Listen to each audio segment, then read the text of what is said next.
Hey you guys, what is up? So I'm doing a review on these guys, and once I get the other two Wizard of Oz characters, I will review those two.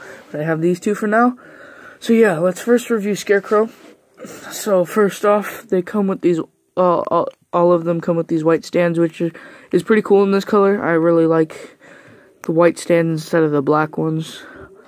But what would be cool is if they released the white stands for, like, everybody else, and for the Wizard of Oz minifigures, I wish these ones came in yellow for the Yellow Brick Road. That would have been cool. But, anyways, so this minifigure is heavily detailed.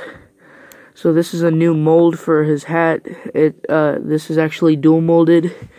If you guys don't know what dual molded is, it's where they take two different pieces or two different color like parts and add them together. And yeah, so it's really cool. But in the movie, I noticed that this was dark green, but that's fine.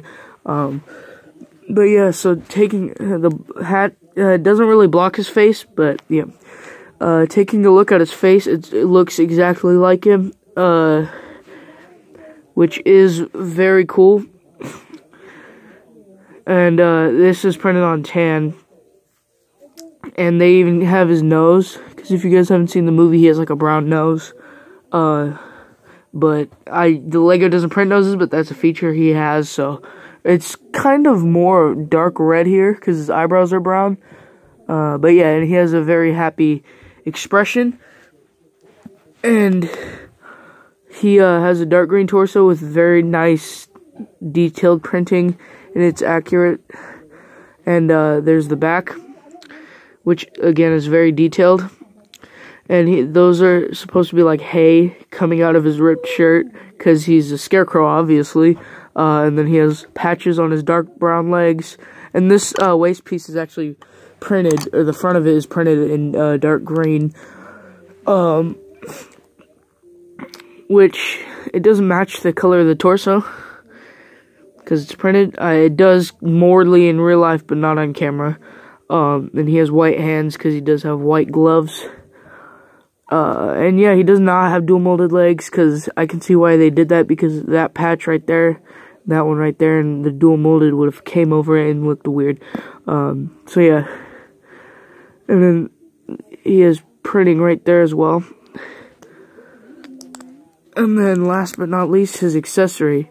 So this is the certificate of achievement he gets from the wizard at the end of the movie. And yeah, it's a certificate of achievement, and you can see a signature down there. And it has one of those things. I don't know what those are called. It has like a gold thing around it. And yeah, it's very detailed. I really like this.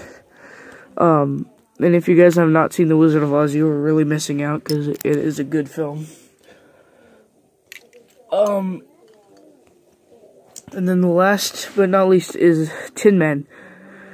So yeah, he also has a white stand, and he comes with two of these. This one's extra, but I just put it on a stand so I didn't lose it, because this piece is actually pretty useful for something. So yeah, but here's his axe. No printing on there. It's just a plain silver axe. It's the newer mold of an axe that was released a couple years ago. I think it was first introduced in The Simpsons with one of the minifigures. I can't remember exactly who, but yeah. Correct me if I'm wrong on that. But yeah, originally they were dual molded, but this one's not, obviously. But yeah, taking a look at his heart, it has a clock on it, because that's what it has in the movie. And it has the Roman numerals. It has 3. The heck? I thought that was a misprint at first. I don't know. But it has 3, 6,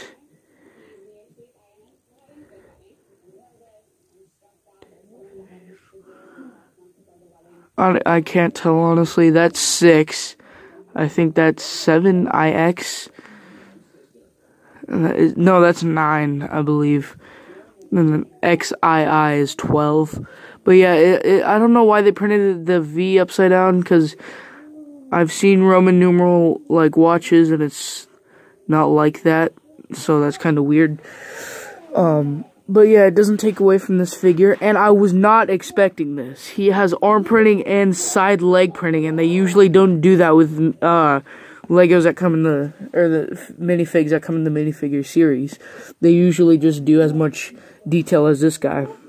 But yeah, so he has this hat, which is accurate, and it's basically a funnel in the movie because it has that handle right there, and then it has that at the top, and a hole where you could put, like, fire or whatever in there.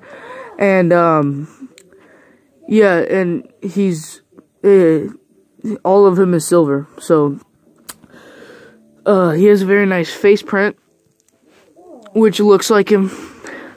And they actually have his nose as well. It's just a dot outlined in silver, because he has, like, a hole in his nose in the movie. It's hard to explain. But yeah, and then they printed this in silver to make it look more like metal, I'm guessing. I don't know. But yeah, and then those gray parts are, like, supposed to be maybe dirty metal. It would be cooler if they made those spots, like, brown for rust. Maybe that is supposed to be rust, actually. No, I don't think so. Because this is after they get cleaned up in the Emerald City. But yeah, he also has toe printing, and then the front leg printing right there, just lines, basically. Side leg printing, which I was not expecting. Arm printing, again, which I wasn't expecting. Back printing, again, printed in silver, just like the front, all over a silver torso. I don't see why Legos could be that shiny. And for some reason, they have not made silver hands. I want them to so bad. It looks kind of weird having gray hands on a silver minifig, but yeah. And he came with 3 bow ties, 2 extras, which is crazy. So yeah. And his hat's like that. Yeah, his hat's a very cool mold. It's brand new. So, yeah. And that is it for this video. Let me put his heart back in his hand. Sounds unsettling. Yeah, again, if you guys have not seen The Wizard of Oz, you guys are missing out, because it is a wonderful film. I just watched it.